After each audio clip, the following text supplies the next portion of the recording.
Your next act is a very, very funny woman. I've worked with her lots. She is terrific. Everyone give it up for Dana Patterson!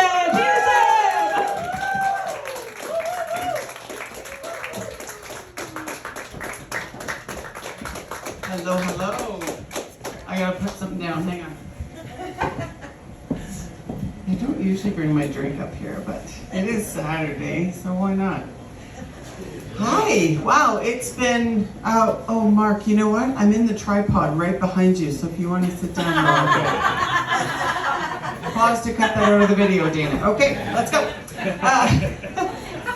Thanks for coming out. Today was kind of a warmer day. It was a little bit nicer, but you know, it's been so cold, and it's nice to see, like, today we actually could, like, you know, see the roads. They weren't covered in snow, but it's been so, like, everybody's just been so angry and dark about it all, and like they're all marching around like neighbors bitching about parking in front of your house and stuff, and it's like, well, that was me, because I live in Barhaven, so if you live there you understand.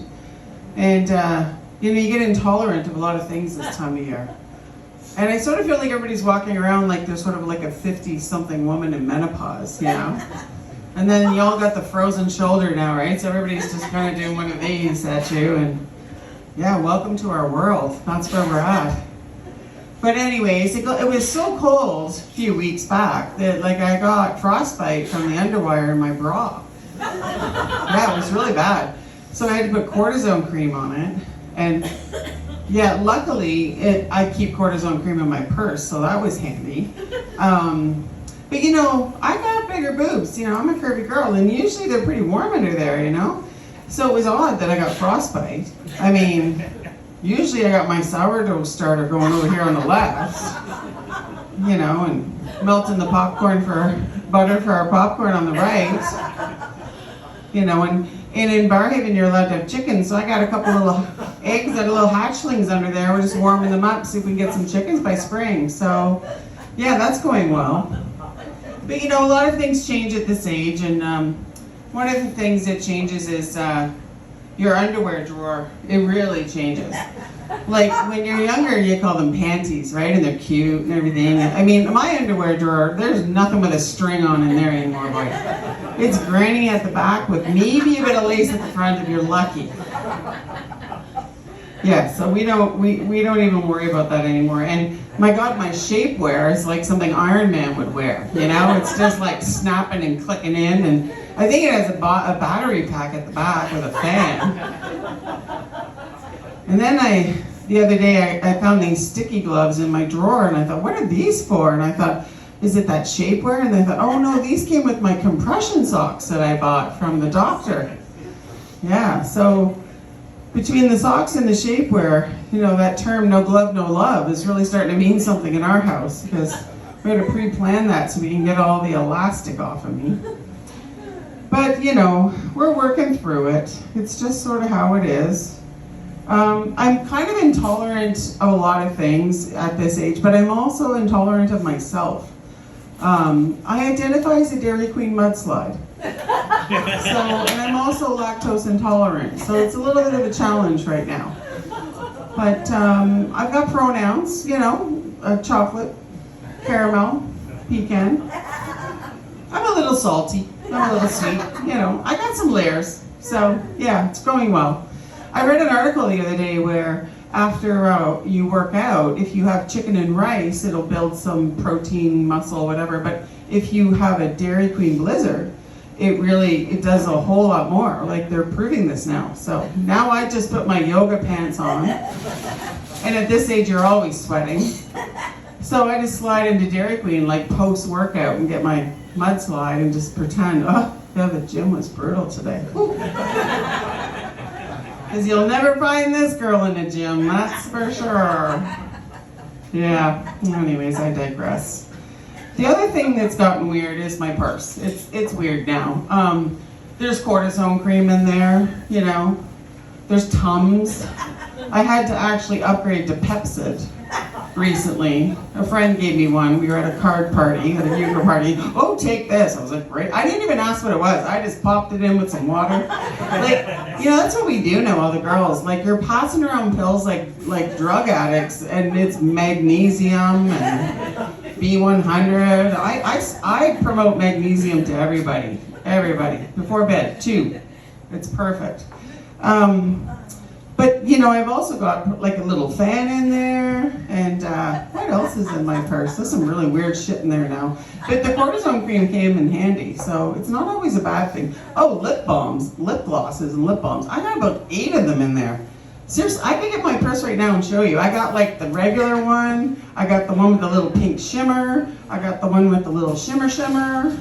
Yeah, it goes on and on, because, you kind of have like a lip balm mood.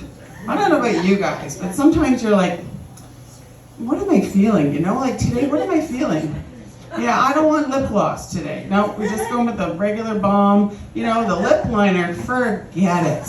At this age, it ain't happening. I barely have lips. That doesn't work at all. I'm also gluten intolerant. Again, like I said, I'm a very intolerant person. I just found that out in the last couple of years. And my IBS is spreading. It's terrible. So we're gonna add Imodium to the purse too, I think, is gonna be the next thing. I'm a chin hair specialist, if anybody's interested.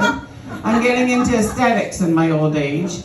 So the lighting here, well, we can probably work with it, because the tweezers are in my purse too. So after the show, if you need a little trim or a little pluck, just line on up. We might get some audience, we might not, but I'll find it for you. If it's there in that spot you can't see, I will find it for you. What else? Underwear, purse, okay, we did that, we did shapewear, we're on to the next side. So I did a lot of online dating when I was single. A few of my friends are here that are single. Yeah, they're awesome. There's some awesome women and men out there that are single. Yeah, and then there's some that aren't.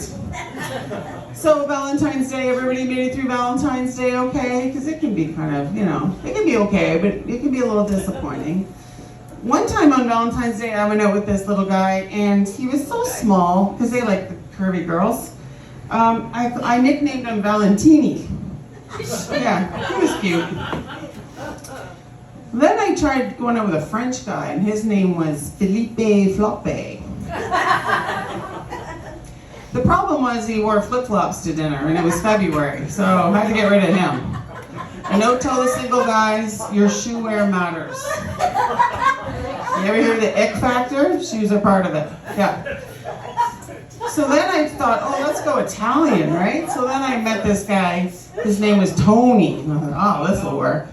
Yeah, Tony had no shins. Tony was like as short as Valentini. So then we just did the full circle, and I was like, but I kind of thought about it. I thought, let's try something else. I met this dude, Greg, and he was a gardener. I was like, ooh, flowers, gardening. But then I was afraid he was going to dig a big hole in his backyard and throw me in there, right? So I couldn't, I'd be careful with that online dating. So then I thought, you know what? Hockey. Goalies. Have you seen the stretches those boys can do? Yes. They're just like a little spider going up and down. Like you can just slide right under there. If you do the backwards army crawl and get right under there. So his name was Hudson. Anyways, he was a keeper, that's for sure. Anyways, and then I met Mark, and oh my God, Mark just talks like a poem. He is the sweetest man. We call him Hallmark. Especially when he gets a bit clingy, because I'm a Sagittarius and that doesn't roll with me. He also identifies as chocolate. The other night, you're doing this whole single and living together again, and oh my goodness, the other night I had to shake that hose like 4 times. And I said, honey, I've had enough, like I'm exhausted. Do not wake up a 50-something woman in the middle of the night, right? So I decided to join a support group, because I thought, this is my problem, I gotta deal with this, So I joined a support group, the POPWCPAP group. Yeah, the Partners of People with CPAP machines. And I'll tell you, it's going very well. They're teaching me how to get a tight fit on that hose. But what I realized is if you just pitch it just a tiny bit, the hissing stops, and apparently the air stops too. So I'm not allowed to do that. But I think really what they're trying to teach me is how not to throat punch them in the middle of the night. Anyways, that's my time, guys. You guys have been awesome. Thanks so much.